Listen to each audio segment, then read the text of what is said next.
See, the problem is basically war or death. You know, they romanticize war to get a war going. They didn't really understand that survival or existence is basically war, pretty much. Like I said, I had fought somewhere, sometime in the past, in long distance past, hundreds of trillions of years ago. Well, I have fought really big, huge existence wars, and I have fought wars of basically survival. Back when nobody was surviving, when death was everywhere, you know, I gathered up a team and, you know, had my life forms to support some people, you know, and, you know, my own life forms and a few other life forms. Like I said, I wasn't picky, even other life forms. Like I would help them too, like the Irish, the British, you know, Germans. Like I wasn't picky about who. I would bring people into my, as they say, flock. You know, Jimmy Carter would say, my flock, blah, blah, blah. Other people would say, my flock. It's like, you don't have a flock. You have some people you're abusing or torturing or raping or controlling or doing something stupid to. The whole planet is my flock. They're all my people. I created them on the genetic level. I built this planet and the sun. It's my planet. Anyway. It doesn't really matter because I'm not like, oh, blah, blah, blah. I give them 3 pumps with my... It's like, that's just some pervert.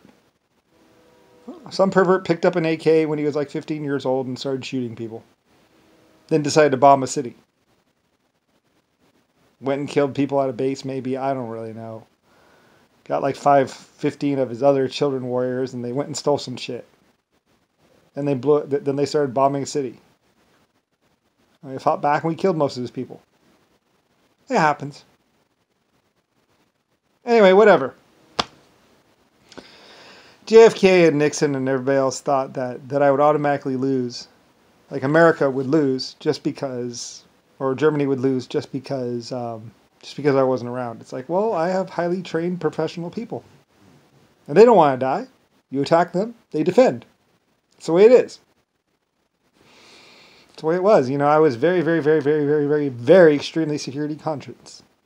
And, you know, like I say, you don't get to be 100 trillion years old by just going, or going, my flock. Like, well, people today go around, they go, hey guys, want to do this? Hey guys, want to do that? And they like get a bunch of people to go do stuff, and then usually they just shoot them in the head and then take whatever it was they built. Like, oh, wow, that's one way of doing it. Not really a good way, but hey. Anyway, I've seen so many things, and it's like, wow, like these people are not real leaders. They're not creators. They are shit people that basically fooled people for a time until they could get what they wanted, and then they died. That's all they were. Anyway, I took a lot of daughters from Amish land. Like I said, the Amish city. I built it. I took a lot of their daughters in trade for some steam equipment a long time ago. Like I have indentured Amish people, basically, that belong to me.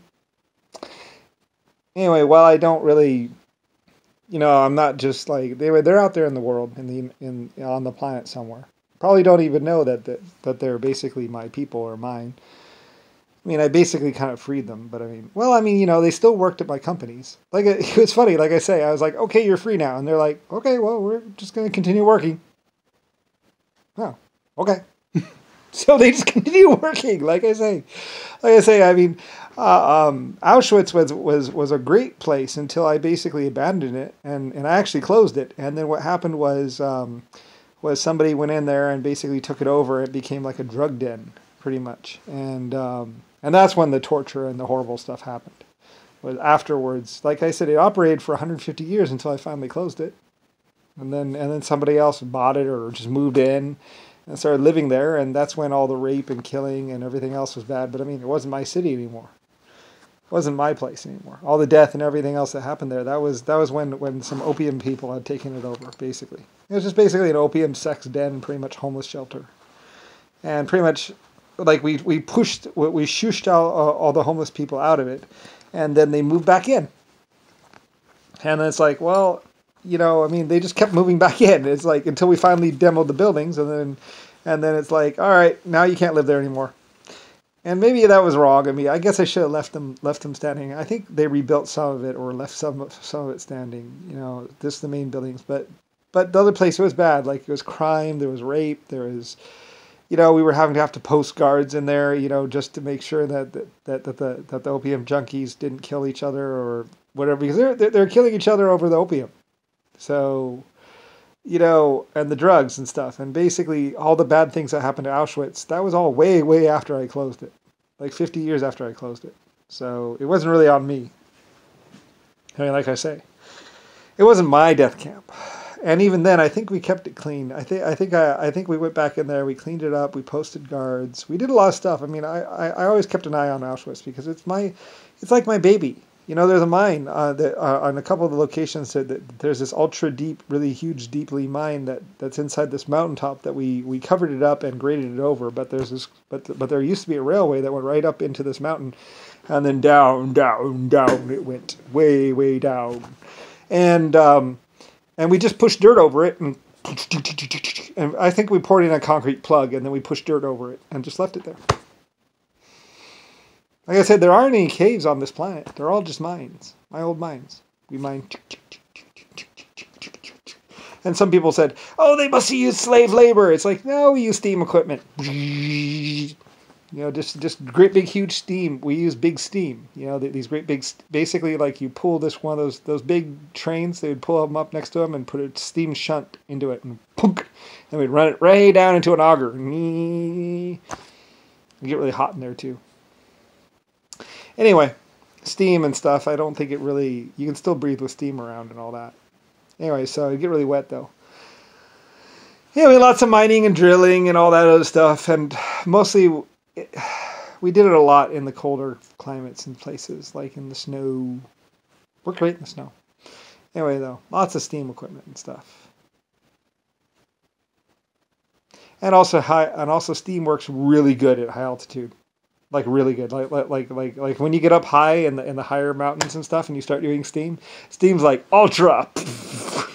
It's like, whoo, I never knew the power of steam. But like, I'm serious. You get up to 12,000 feet, start doing steam stuff. It works really. I think it works really good up there. Like really super, like it's like super good steam, or something like that. I forget the exact details of it, but some places steam works better than most other things. So.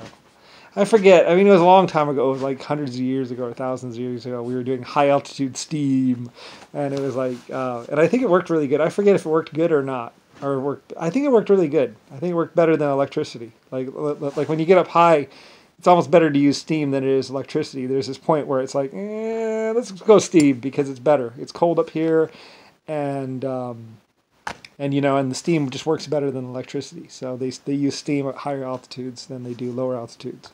Lower altitudes, electricities are better. There's this point where steam works really well up high. Like when you get up into the high mountains, I think, where steam starts like, yeah! You're like, like, yeah! I know. So like we're like I think it's like above 12,000 feet or something like that, and you start doing steam up there. I think it's like you're like, forget the electricity, just forget it. Steam's the only way to go. I gotta forget. They did some tests, like we had tests all over, and like we were drilling high altitude drilling and stuff, and like we did a lot of stuff. You know, high altitude drilling, low altitude drilling, that kind of stuff. I forget. There's like cutoffs where steam works better than electricity. So. I don't know, it's so long ago. It's like millions of years, like long ago. We used to do these big cable cuts where we'd cut into a mountainside of rock.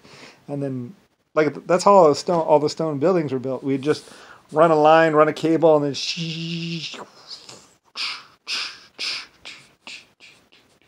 we just right through a mountainside. And then down. It's just all cables. We had a lot of titanium, steel cable stuff, just like they cut ships nowadays. Same thing. Anyway, there's pictures of them. You'll see this big long, like these pulleys and this big long cable cut, and we'd be going right through a mountaintop. Yeah, and then we'd take the stones and we sell them. I'd sell them, or I had a company. I'd sell the stone and then we'd ship them. we built houses with them. So